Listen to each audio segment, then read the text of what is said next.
Good life gals, welcome back to the Know and Be Known podcast. It's Emma, your very own resident assistant and podcast host. This week, I have the pleasure of introducing you to Ms. Jordyn Anthony, and you'll get to hear the crazy story of how she ended up at Southeastern and what she learned along the way.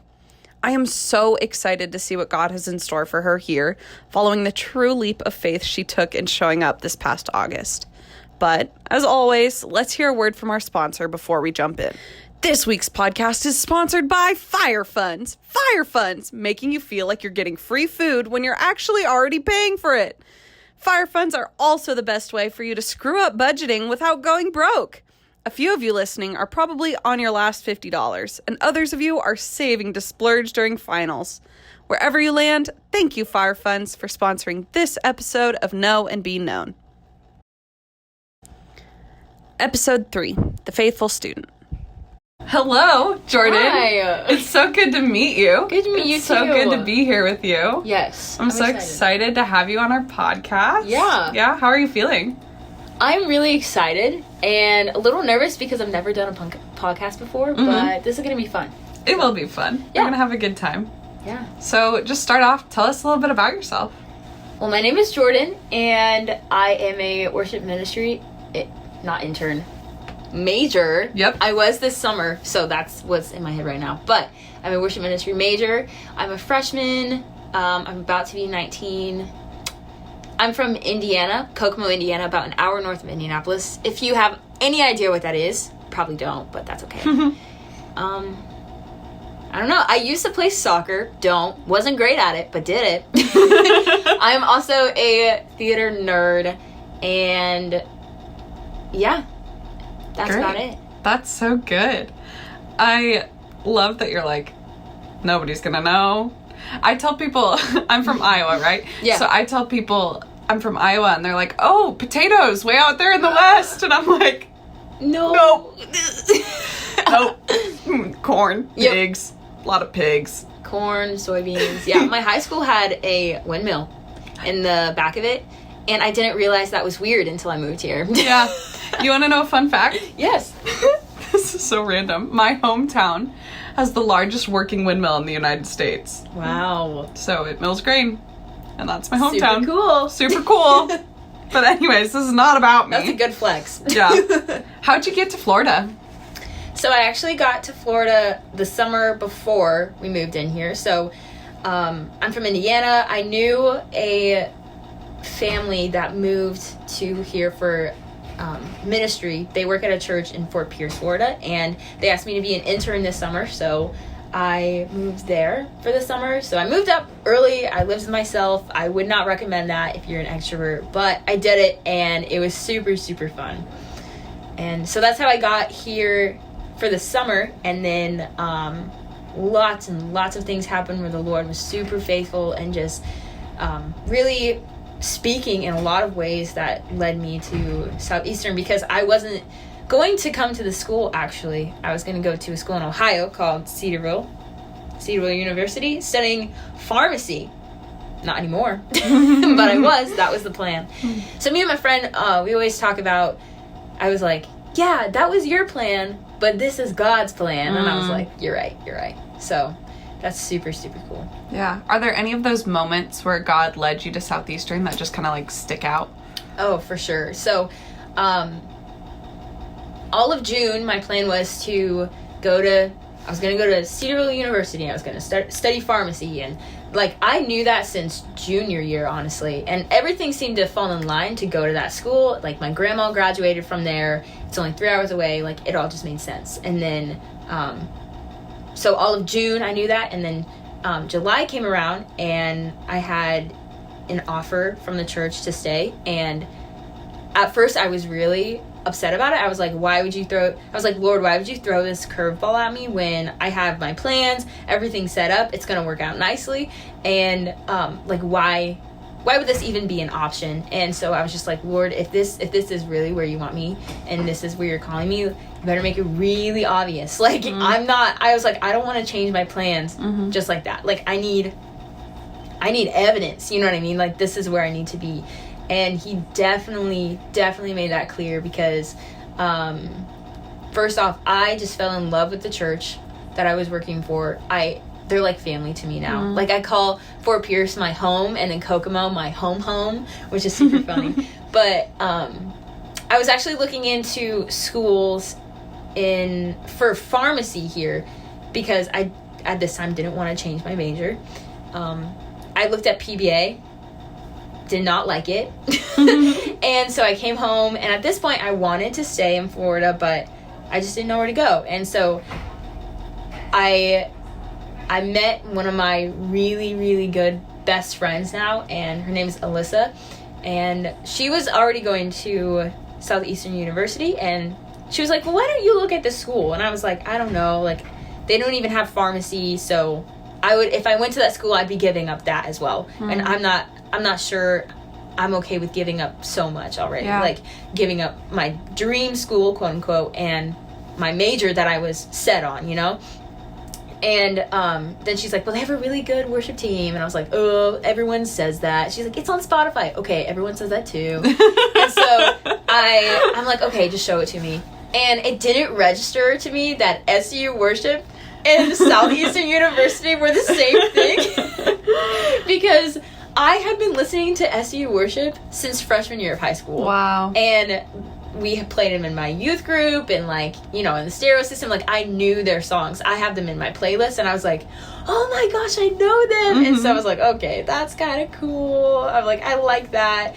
And so then I was like, okay, I'll look into it. But again, I was like, they don't have pharmacy, so I can't go there, mm-hmm. you know? And then, so I applied, but I really wasn't still, like, interested, because I was still set on pharmacy at that point. And so anyways, camp comes around, and at this point, I'm really frustrated, because I should know my life and what's going on in my life, but I'm confused. I'm like, I don't even know what school I'm going to at this point, and it's the end of July, so I should know. Everyone else does, and I thought I did since July the year before, you know? Mm-hmm. And so I hadn't gotten a response back from SEU, and it was July 29th at this point. It was the first day of camp, and I remember driving home, and I was like, Lord, I feel selfish that I'm even, like, considering any of this, because I should be focused on camp. This is my job. I feel like I'm only, like, half at camp and also half worrying about where I'm going. And I was like, I just want to serve you and not have to worry about this. So I was like, Lord, if I don't get in tomorrow, then I'm not looking into it. The next day would be July 30th. And for me, that was just like, it's too late. I was like, if I don't get in tomorrow, it's too late. I said, Lord, like, I'm just not going to look into it anymore. I'm done. Like, I literally was like, I'm done worrying about this. I'm going to focus on camp. I'm done. If I don't get in tomorrow, I'm done. And then that next day, I got in. And I was like, dang it, I wanted to be done. Like, this had been heavy on my heart for so long. And I was like, okay, now I promised God I was going to look into it. Yeah. Or, like, seriously consider it. So, like, okay, fine. And then that night, I have never, you know, you sat in sermons and you're like, wow, that really spoke to me. Mm-hmm. But, like, I'm not joking. This one was, everything he was saying was literally directed towards me. I had people texting me that was like, you heard that, right? That was for you, right? And then they're like, wow, that was so good. That was for you. You know what I mean? Mm-hmm. And I was, so it wasn't just me that, like, knew that, mm-hmm. but this sermon, like, seriously called me out and basically called me to ministry. Mm-hmm. And I was like, dang it. Like, I get into SU and I get called into ministry in the same day, which means, you know, there goes pharmacy. You know what I mean? And, so that night, cried a lot, and it was, like, super impactful, also super scary, obviously. And so we finished camp, and I was supposed to fly out that next day for a wedding. And I didn't know when I was going to visit SEU because I was so busy with camp, mm-hmm. and I was going back home, so I was like, it still isn't logistical for me to go to the school, even if I did get in, and even if I did get called into ministry, I can still study ministry at Cedarville, you know? Mm-hmm. And then my flight got canceled to go back home. Mm-hmm. So I was stuck in Florida. And then my brother was supposed to fly back with me, but then I didn't go back to Indiana, fly back to help me drive to Indiana. Oh, yeah. And his flight got canceled as well. So I was seriously stuck in Florida. And then I was like, okay, I'm going to visit SU, see if I like it. And I did.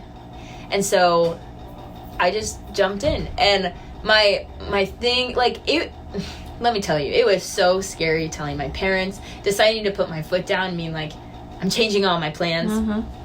Like, that's not like me. I'm a planner.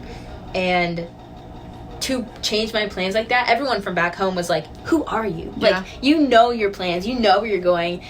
What changed in the last 2 months that made you change? And I was like, it was God. Like, there's no other. I was like, you want to sit down? We can have a conversation about it and like glorify him for everything that he has been working in my life. But like, this is new. You know what I mean? So, yeah, it's my in this season right now. My little thing is like just small yeses. You say yes to a small internship that you just thought was going to be for fun. You say yes to going to school at a different place, and like being comfortable with the uncomfortable is like a serious thing. So we're here and we're taking little yeses, but we'll see what happens next.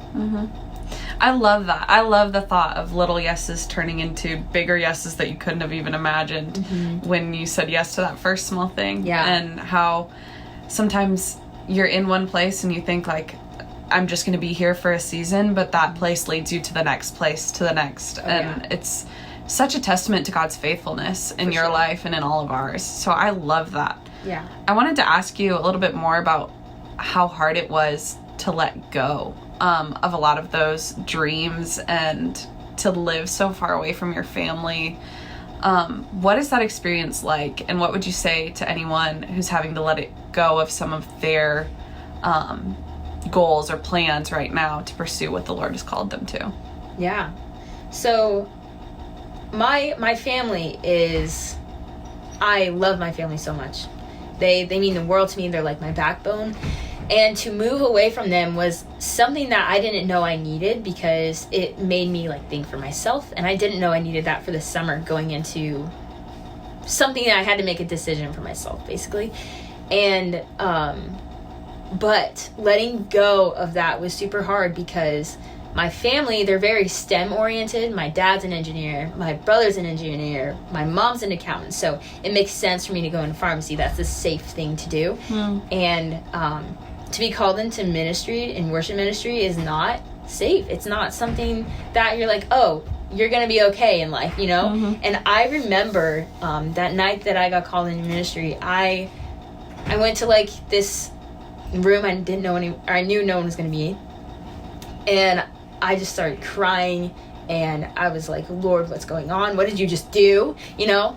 And I was just like, the one thing that was coming back in my mind was, what are people going to think when I lay this down? Like, they're going to be like, why would you do that? That's dumb. There's so many reasons not to. You should double major. You should only minor in it. Or, you know, like, everyone has their 2 cents, and that's great. But, you know, I was worried about what other people would think, unfortunately. And the Lord reminded me that, like, I'm called to this life of something that the world doesn't understand. And so to say that I am going into ministry means some people won't understand that. And they're not supposed to, because the Lord didn't open their eyes to understand that. And so that's hard, knowing that like you won't get that support from people, but also knowing that when you are going in the way that the Lord has paved out for you, you know that he will provide no matter what. But again, that's the life that he has called you to one that doesn't make sense, and to one that is uncomfortable, and one that people don't understand. They're not supposed to understand, because you're not a part of the world. So for me, it's so hard to let go, because you want control. It just like in the small is like small lenses, not seeing the big picture. It's safe, but that's not what. If the Lord really wants you and you want him, then like you have to let it go. It's just part of it. Yeah. How would you say that affected some of your other relationships with people? Honestly,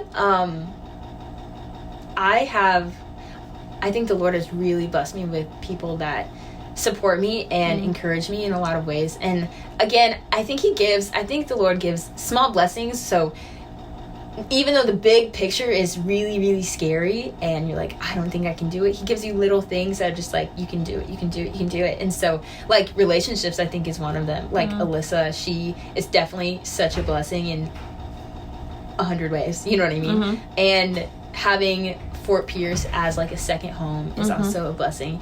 But, you know, I came home and I was really nervous about people. Why are you doing that? Like, what happened to pharmacy? But I was amazed at how many people I told them I was changing my major. They were like, there you go. Yep. Now you're doing it. Like, so people were like, okay, that makes more sense. And I was like, why didn't you tell me this in the beginning? Like, so honestly, I was very amazed by how much support I had for that. Because I was afraid people were going to, you know, push back. Yeah. But they didn't. For the most part, of course, but yeah, so I was very thankful for that. And so people have just been very encouraging and understanding. And also, I think it's super cool because my story is pretty whack and pretty crazy. And so to be able to tell that is also just glorifying the Lord. And I think that also is, like, the main reason. That is the main reason, you know what I mean? But, yeah. That's so good. It's so incredible to hear how you went from not even knowing really anything about SCU to, like, applying, almost giving up on applying. Yeah.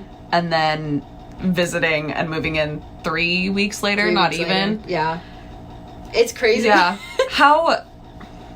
So I felt like when I was applying for colleges that a lot of the process felt very slow. Like, it was, well, I can't find out my scholarships until I take my ACT. And, like, there's a kind of a 2-year process of, like, finding your school, whatever. And then by the end of your senior year, you're supposed to have it all figured out. And from the likes of it, it sounded like you're like, I have it all figured out. I'm going to Cedarville. I'm studying pharmacy. Yeah. It's going to be great. And then for all of that to change in such a short period of time, what were your emotions like? And how does that affect your life here now?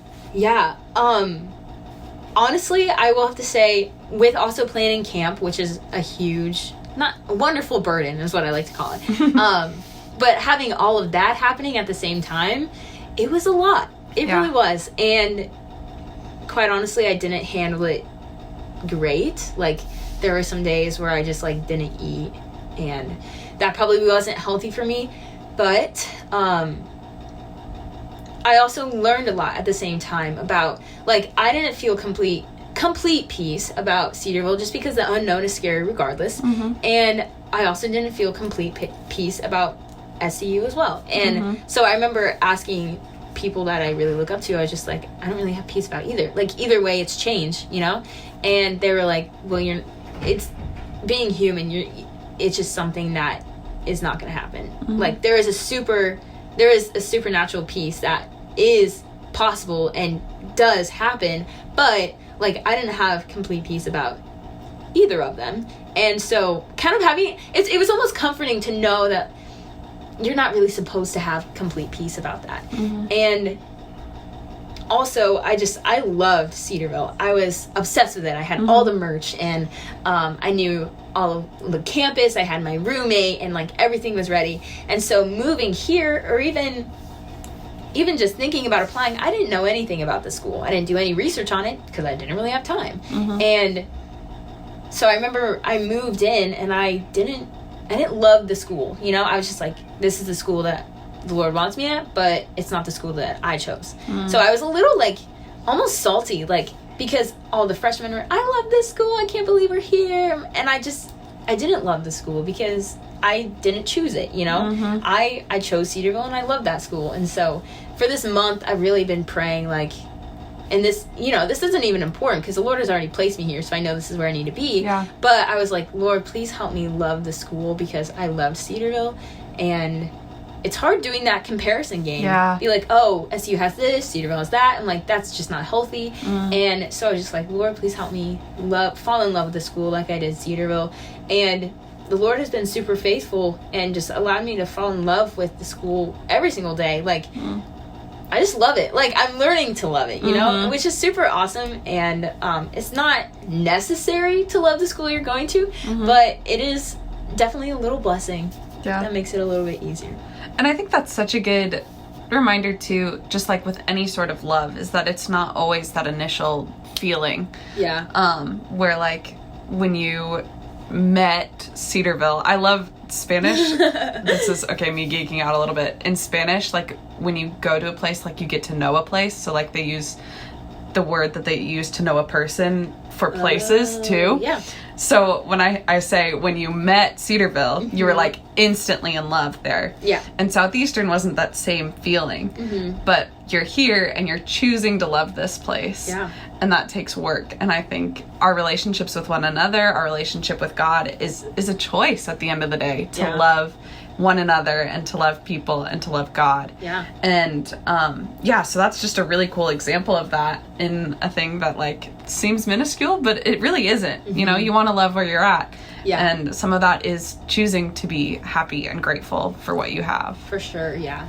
And so this might be a little geeky too, but I'm taking an Old Testament class right now, and you know, talking about how every mistake that the Israelites made, or you know, the Lord was still faithful in the place where he promised. And so for me, when I first got here, I was like, maybe this isn't where I'm supposed to be, you know, like all of those thoughts. But knowing that, like, no matter what, you're not that powerful to mess up. Like, the Lord is still gonna have his way regardless of your intentions, your motives, your decisions, like your feelings, yeah. Exactly. And so that's like just being able to know God more. You're just like, okay, it's fine. You know what I mean? Yeah. There's definitely a peace about it. Totally. Yeah. What a testimony. I want to talk to you more about, you talked a bit that you were planning this big camp and also having to figure out college at the same time. How did, you were kind of being pulled and put in two, your brain was in two places for that time. What did you learn from that, and what would you recommend to people who are busy but also have big decisions to make about their lives? So honestly, I would say when you feel busy, you probably are, but the thing is you need to make time. For me, I always feel like there's more time than you think, and being able to manage your time wisely means that there's always time to pray and earnestly look for God. And you know, that might just be walking to class, driving in your car, whatever that means, like to be in prayer even when you're super busy, because you need God when you're trying to make decisions like that. Like there's no one else to lean on. And so, like, for me, honestly, looking back on it, I didn't do it completely right. If I could do it again, I would definitely try to get up earlier and pray more, but really, like, to pray without ceasing. I feel like to be able to acknowledge God's presence wherever you are, and for praying for guidance like that. For me, I was like, Lord, please make it super, super clear. And he didn't need to. I don't deserve any of that. You know what I mean? But he did, because I asked him to, and he was faithful in a way like that because he loves me. And to just be honest and be like, Lord, I feel busy. I feel like I'm being pulled in other directions. Like, please help me. Please make it obvious. And he will. For me, he did. And I mean, maybe he won't, but in the end, he's glorified. You know what I mean? And that's what matters.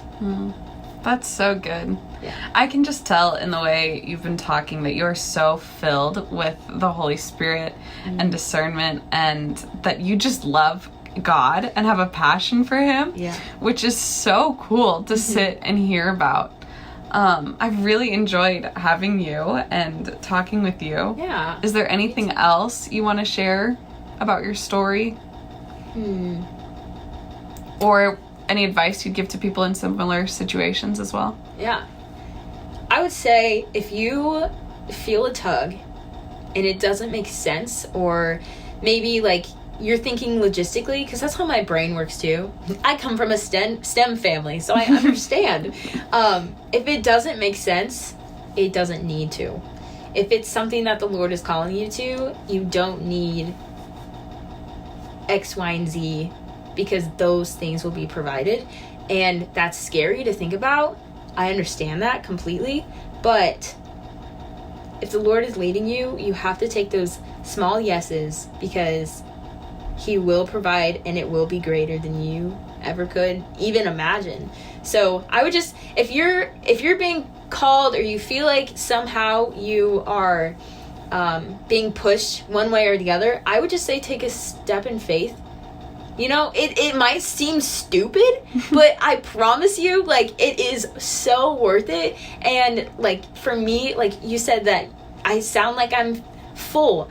It's only because the Lord has been so faithful and been working, and I didn't do that. You know what I mean? Like, that was the Lord just being so good and merciful and graceful. And, like, why wouldn't you live that life when this is the life that you've been called to? You're a Christian, right? You might as well, you know? So I would just say yes and see where it leads. And regardless, He's good. Regardless, he's gonna take care of you, because He said He would. And so just do it. That's good. Yeah. I love that. Thank you for coming on, Jordyn. I've loved having Thank you for having me. Yes. Thank you so much for tuning into Jordyn's story. It really reminded me that there is purpose in where we are placed, and there's always a reason for you to be in the places God has called you to. Be present and stay listening. Always be open to new directions. The Lord will provide for you there. If you would like to share your story, please reach out to your RA. We would love to hear from you. And until next time, keep living the good life.